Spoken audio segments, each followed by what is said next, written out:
Hi, this is DIY Overlander, and today we're going to be disconnecting the roof rack and adding extra crossbars to it. And for some reason nobody has a YouTube video about this, so I decided to make one. So we're going to start with taking off these plastic caps off the ends, which will expose the two bolts that actually bolt down this roof rack to the top of the vehicle.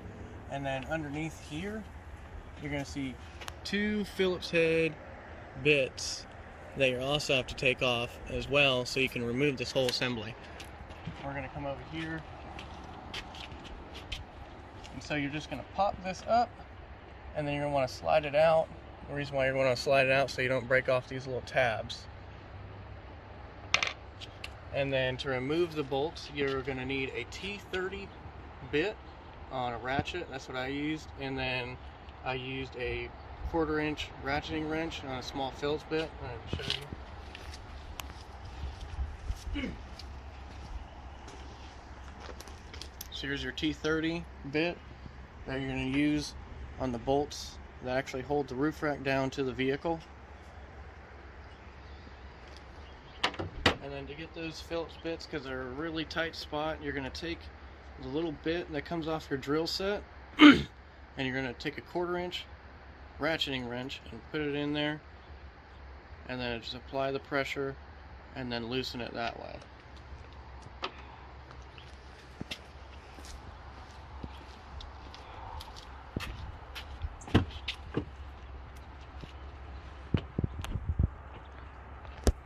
So once you remove the two T-bolts that go straight down into the bracket, and you remove your two little Phillips bits underneath, you can go ahead and pull it up and then slide it out.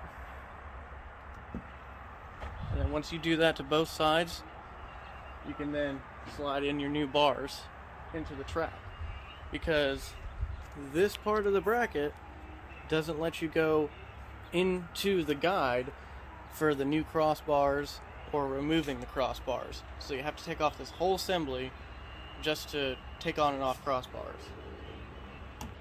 Right. So these are where the two bolts are going to go into the vehicle.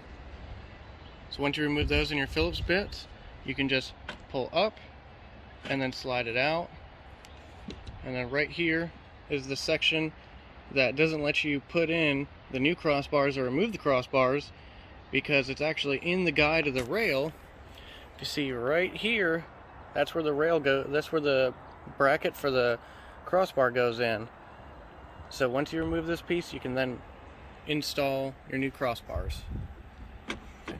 So if you're ever having a weird leak from your sunroof, or if you don't have a sunroof and you've been hunting it down and you can't figure out what it is, take off your roof rack mounts, because my leak ended up being the bolt that held in my roof rack, and that was letting water come in and drip on my headliner.